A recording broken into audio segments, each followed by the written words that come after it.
The Shadow Theory by Sean O. Morrison. Session 1. A pale doctor walks into an interrogation room holding a medical file under his left arm. He is accompanied by a woman, smiling at the patient. He begins his session by introducing himself. "Hello, Mr. Stratton. I am Dr. Weiss." He turned to look at the younger brunette female as she hands him a small digital recorder. She then leaves the room. Dr. Weiss checks the digital recorder to confirm it is working properly and sets it on the table.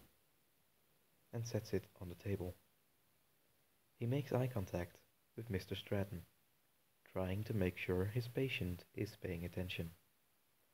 "I understand how these types of sessions can be for the patient. Also, I would like to assure you to my only interest, that is helping you, Marcus. I myself have been a therapist, and though it was not court appointed, I did find it very, very useful sometimes. We all need help. You need to understand that receiving help does not make you bad." Dr. Weiss is sincere, but does not feel that Marcus wants to hear his lecture. "Well then, let's begin." The spotty, white-haired doctor sits across from Marcus and slides the digital recorder to the middle of the table. He lightly gazes upon Marcus and once again smiles. He turns the recorder on. "Are you ready, Mr. Stratton?" Marcus feels a wave of fear run up the length of his spine to the base of his neck. It's a cold feeling, not only in the room, but in his mind. The nice doctor is about to see he is either crazy, or that there are unexplainable and even extraordinary things all around us. He swallows with a gulp. He swallows what gulp he can, considering he is extremely parched, and then replies. "The question, Dr. Wise, is, are you ready?" Already trying to analyze the young man with what makes him tick, Wise opens his files and begins scanning it. "Okay." Wise looks at his patient. "Let's just start with your name." After 20 seconds or so of a stale silence, there is a response. "Marcus Stratton." "And what do you do for a living, Mr. Stratton?" Dr. Weiss takes off his glasses and wipes them on his flannel shirt, giving Marcus time to adjust to the series of seemingly elementary questions. Of course, Weiss already knows all of this information. It is in his file. I am, or I was, a bouncer at a club in Atlanta." "Would you call that dangerous work?" Marcus eases up a little bit, trying not to seem too cold, and he replies, "That all depends on who's in the club, and, well, how much they've been drinking." "Have you ever had any sort of altercation with any patrons, whether drunken arguments or otherwise?" Marcus growls, impatient at this point. He knows where the doctor is going with this. Wise is trying to find some rough past or previous violent behavior. It takes most of his energy to just let it go. "To be honest, Doc, I've had many beefs, both on and off the job. Some were pretty ugly. I've also had some anger issues in the past, and I guess that goes with bad luck. Dr. Wise writes something in his folder before sitting his glasses on the table. He leans back in his chair and crosses his fingers together on his gut, trying to find the proper words. You seem agitated, Marcus. He paused. And I understand the last few days have been very stressful for you. Yes, they have, Doc. I'm scared. I'm scared for my life, and I'm scared for the world. I just want this place to make sense again. I was not. I want to not be so damn afraid. Marcus debates in his head whether to tell him or not, and decides that if anything, he just wants to get it out. He just wants someone to know his troubles. Something very odd is happening in his life, he says, and as if he is in pain. The shadow. In a confused tone, Wise repeats him. The, the shadow. It's not like I'm seeing crazy shadows or shadow monsters. I'm not hearing voices or anything. It is just this one shadow. I see it everywhere. Dr. Wise leans forward with interest and returns his glasses to his face. Then begins overlooking the file once more. Marcus continues. I keep seeing this shadow all around me. There is nothing scary about his shape or size. I mean, he has no claws or horns. You wouldn't think it would feel so menacing. He just watches me and watches me, and he won't go away.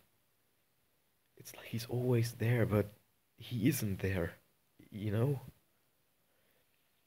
He now has the doctor's undivided attention. What do you mean by he is there, but not there, Mr. Stratton? I see him, but it's never just on a wall or something. I only see him in reflections. or stray lights. Could you elaborate more if possible? Marcus sits, trying to figure out how to say what he has been seeing for the last week without sounding like a complete madman. he, uh, he hides in plain sight. You won't see him on my wall, but I see him on the wall through the mirror in the corner. If the sun or moon shines through the window, I won't see him in the window, but in the square light spot on my wall, I see him watching me. Marcus shivers as his hairs raise. At this point, Dr. Wise is no longer interested in his violent acts of the previous day. He is spellbound by this shadow man, and has obviously driven his patient into some kind of nervous breakdown. Marcus, how long has this been going on? For a week now, and it has been a very long week. I cannot imagine. Wise says in support. Any idea what could have triggered this anomaly? Or when you first noticed? A long, unnerving silence falls over Marcus as he stares at the floor, still debating on giving his kind doctor the full story. He wonders what a mental institution would be like. Would he still see this shadow? For he would for sure be sent there if He tells the doctor. He deduces that Dr. Weiss is his only line of defense now, his only hope.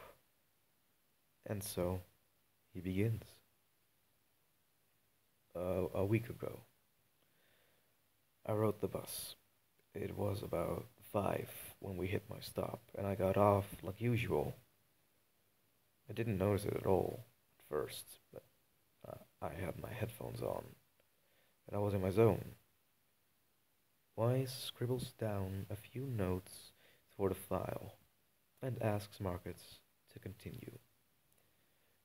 So I hit this store and got a Powerade. Nothing special. And when I got outside, I noticed it. Marcus grows a concerned look, almost as if he cannot believe what he saw. I had no shadow. The doctor quickly gazes up at his patient. He fumbles in his head for a second, hoping his original diagnosis was correct, hoping that Marcus was just having some crisis and is not crazy. But how many sane people claim they have no shadow? Why speaks, almost in a condescending tone, Marcus, everyone and everything has a shadow. One cannot defy this simple act. One cannot defy this simple fact. Unless you could block every light source, including our sun, even glass has a shadow. That's what I was saying, Doc. I don't have one. Believe me, I tried. I tried to figure it out. The lady next to me on that corner had a shadow, and it was long from the sun, stretching right out in front of us. I had nothing. I even tried crossing the street to the park, and still nothing. No shadow. Dr. Wise grows concerned. How would something like this even be possible? There is no way this patient is lacking his shadow. Is he really crazy? I hope not. But it could be worse. But wouldn't it be worse if there were somehow telling the truth? No. No, there had to be something deeper going on there. Medications, maybe? Drug use. It would only make sense considering what he has done. Wise feels his thoughts running rampant, and for the first time in his 34-year career, he has no idea what to say. By now, the room has been silent for a full 2 minutes, and he senses Marcus is uneasy. He quickly fires off a question to break the silence. So, you have had no shadow in the last week, and you're afraid of this fact. Marcus feels smarter than his court-appointed therapist at this point, and retorts, yeah, who wouldn't be? Combine that with the fact that the same day I began seeing this mysterious shadow all over town, watching me. It isn't enough to make you feel crazy. Do you feel crazy, Marcus? I feel like something's going on that's beyond my control, and I hope it isn't some switch flipping in my brain. Without the tools of research to know how to handle his case at this point, Dr. Weiss decides to end the session. He thanks Marcus for his time and tries to let him down easy. Mr. Stratton, I'm going to need a little time before I can draw any conclusions for your situation. You're going to have to stay in here for a few more days. Marcus's heart sinks. I didn't mean to hurt him, Doc. I don't deserve to be locked up like a criminal. Promise me you'll come back. You're the only one that can help me now. Dr. Weiss feels pity for his patient and gives Marcus his word that he will do his best to figure out what the problem is. He then takes his medical file and his recorder and leaves the room. As he exits, as he exits, the guard comes to escort Marcus back to Holding. Holding. In his holding cell, Marcus cannot stop replaying the events of the day before. Behind bars, most of the time you spend alone in your head. He sees the window of his apartment, with the headlights shining through. He envisions the pistol in his hand, the one he had been holding for days. He was terrified that the shadow wanted him. The troubled man had no idea what he could do, even with the gun. He then pictures the light reflection move as the car outside turned, sliding an ominous yellow square cross in his bedroom wall. There it was, the shadow, in a pale yellow light right next to him. It was 2 or 3 seconds overall, but playing it in his head, it feels like years. The sudden figure on the wall right beside him scared him so much to let out a yelp. He thoughtlessly jumped and fired at the wall. Bam! 1 shot. Bam! 2. Each gunshot rings in his head and feels like a cymbal. Bam! With each eruption of the pistol, he hears in his mind the prison cell closing behind him. Marcus begins to cry in his bunk, remembering the screams that followed his blind shots at the wall. The walls were thin, and several rounds made it through to the next apartment. His neighbor John, a divorced father of 2, was struck and killed by the gunfire. As Marcus heard the screams of the children, everything stopped. He knew his life was over. He was stunned, heartbroken, angry, and alone in the world. He felt disregarded. He felt discarded in that moment. He sat in the corner, listening to the neighbors call 911 and banging at his door. They were yelling for him to open up, but he was frozen. It took forever for the police to arrive and arrest him, but not before the shadow man came back. As the sirens grew louder and stopped outside his building, the flashing blue lights penetrated the window. There on the wall, in the flickering blue boxes, was the shadow. He was flashing, as if he were in some kind of strobe light, just watching him. As if to say, I win, and you, I win.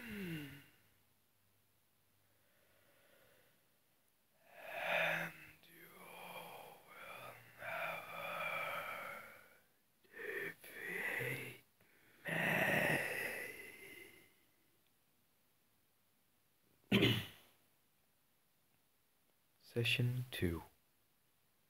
Dr. Wise walks into the room, this time with a whole stack of folders and files. His hair is a mess, and he looks as though he has not slept in 3 days since their first session. This time he does not smile, and he offers no introduction. He simply sits down and places the digital recorder on the table. He does not turn it on, but begins speaking. I will be honest, Mr. Stratton. When I left the other day, I had no idea what to do. Marcus hopes for some sort of good news from the doctor. I went home,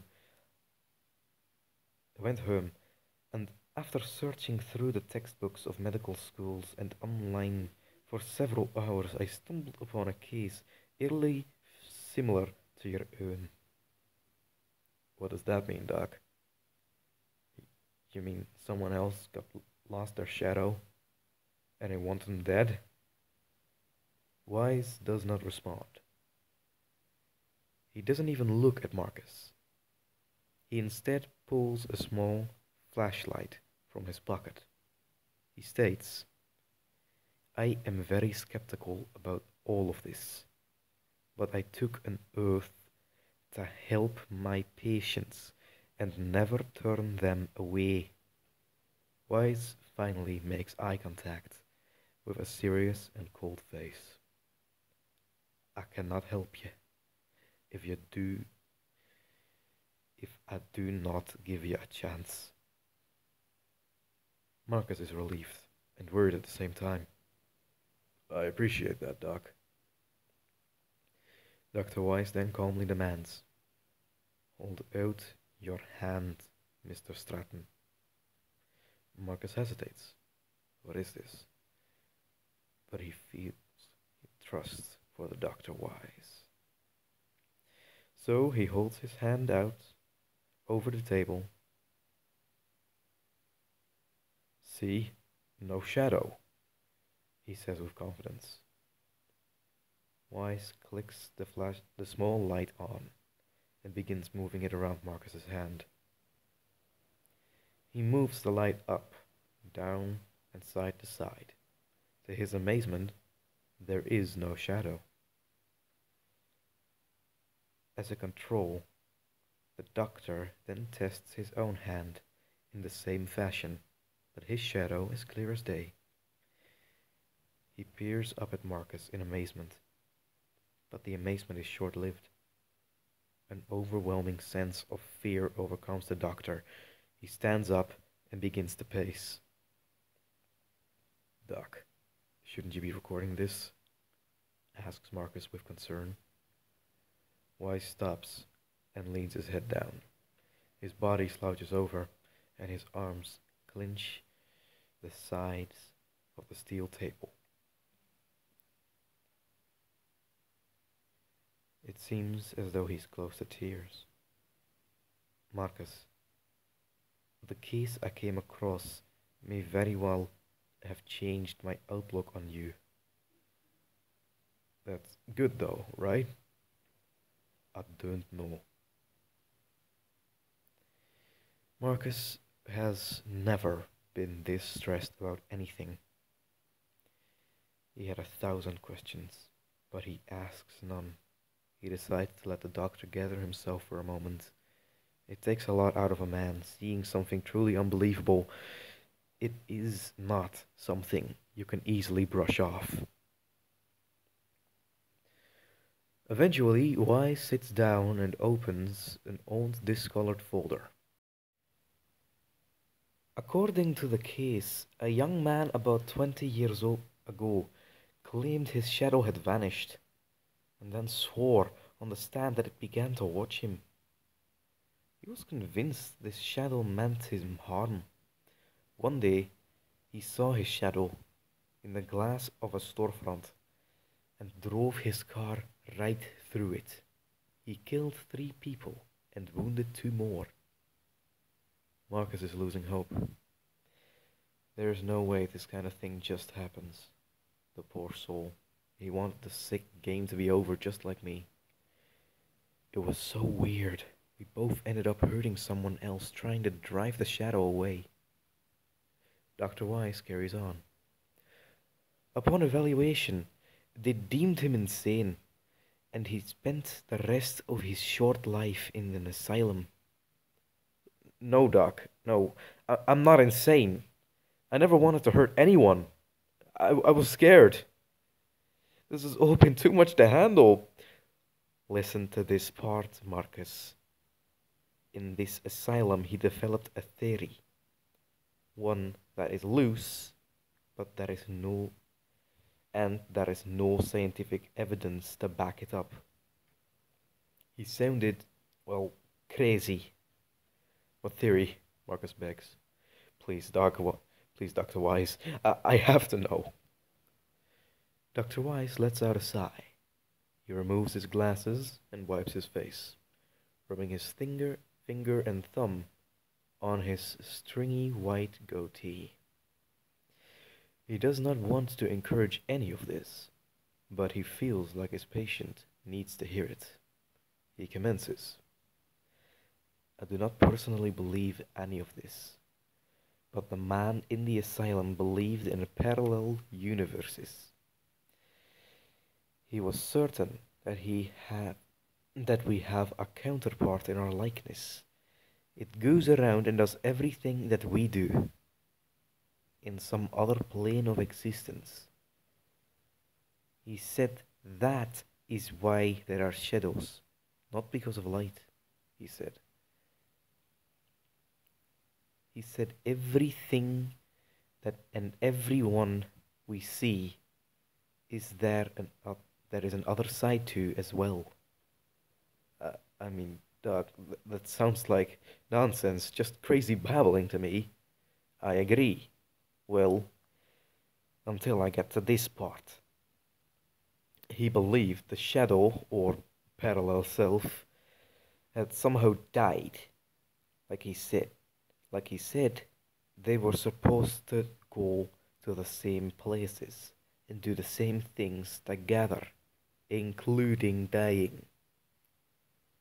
So he thought his shadow died? What, his shadow ghost was haunting him? Come on, Dr. Weiss, I thought you had something for me. I know it sounds insane, son. I feel that way too. He swore he was supposed to die and his shadow moved on without him. Something about universal balance. His shadow was watching him, waiting for him to die, possibly even trying to hasten the process. So, the man in the asylum, how did he die? The doctor hesitates. He hung himself with a bedsheet. Marcus is disgusted, confused, and angry. Jesus, Doc! He exclaims. Dr. Wise knows this is stressful to hear, but maybe, somehow, it can help Marcus figure out what had happened to his shadow. He feels awful. 3 days of coffee and research, and this is it. This is all they have to go on. I'm sorry, Marcus, but going by this case, we might be able to swing an insanity plea. And then what? I go on the stand and tell my family, sorry I murdered John, but hey, I'm insane. Fuck that. Fuck that. No, I thought you could help me, Dr. Wise. Marcus, I'm sorry. I have never in my life dealt with this sort of thing. This is not to help. This is not the help he thought the doctor would provide. A nonsense theory that seemed to help Wise cope with the shadow more than himself. Marcus hits a wall of anger and self-pity. Man, get me out of here. I'm done. Guard! He shouts. I want to go to my cell. I'm done with this. As the guards rush in to calm Marcus down and take him away, he looks right at Dr. Wise and says, "Don't ever come back." None of this session is recorded. Reasons are unknown. 5 years later. Dr. Wise is older now, too old to do what he will be doing on this day. He straightens his tie and puts on his jacket. He gazes mournfully in the mirror at his pale face and the wrinkles around his eyes. His white hair is almost gone. He sees the blue veins of his neck and hands, like rivers or roads on some pale, dried-up map. Today will be tragic.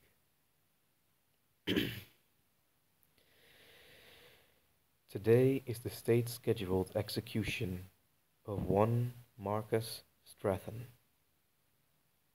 Wise retired after that confrontation with Mr. Stratton. He lives alone, always repeating that crazy theory in his head. He is always checking to see if he has a shadow when he goes outside.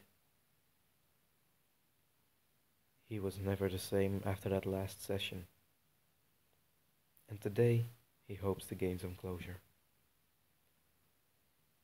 It's a dark room, filled with people in funeral attire. Judges, lawyers, and the district attorney are present. He notices two young women, aged 14 or so, in front. They are both sobbing mournfully, and he knows they are the neighbor's daughters. They are here to watch the lethal injection of the crazy man, the one who had killed their father. Wise feels sorrow for this family, and all the same time for Marcus. The curtains open, and Wise can see Marcus being walked in. His orange jumpsuit is ragged, and his beard and dreadlocks now years of neglect. They strap him down with ease, like he's willing and ready to get this over with. He is, for the shadow was also there in the prison with him. For 5 long years of death on death row, he lived with it. In every reflection and every light the doors produced in the prison floor, the shadow was even there in the water, when his cell block flooded. Marcus is ready to end it all. After hooking up the necessary tubes and needles, they raise him up for the crowd.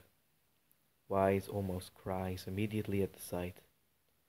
At this time, Marcus sees the shadow man through the reflection of the window on the wall behind him. He rolls his eyes and speaks. It's over with. And I win. Just then, the pumps begin to push the poison into his arms. And he laughs and yells as loud as he can, "It's over! And I win!" He sends a wave of mixed emotions coursing through the crowd. As his consciousness fades, he notices the shadow. But this time, it was no reflection.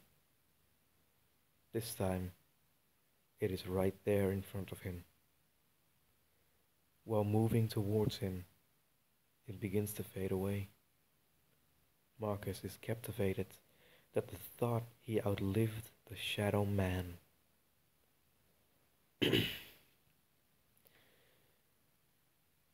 At 3:12 p.m., Marcus Strahan dies with a smile on his face. In the crowd, Dr. Wise can take no more. He lets out one whispered phrase. "I am sorry." He stands up, puts on his hat, and makes his way to the door. He opens it for the two young women who are still sobbing for their father. He is so relieved to get out of there and get some fresh air. It feels as though an extreme weight has been lifted from his being. He looks at the sky with sad eyes. "Good luck, Marcus," he says, and begins to walk to his car. The sun is warm and comforting on his back.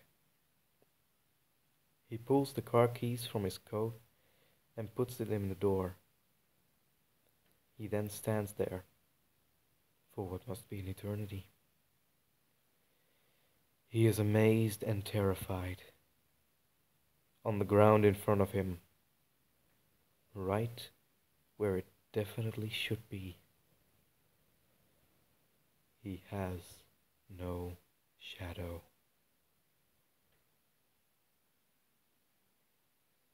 This was the shadow theory by Sean O. Morrison, narrated by Sirrmo B.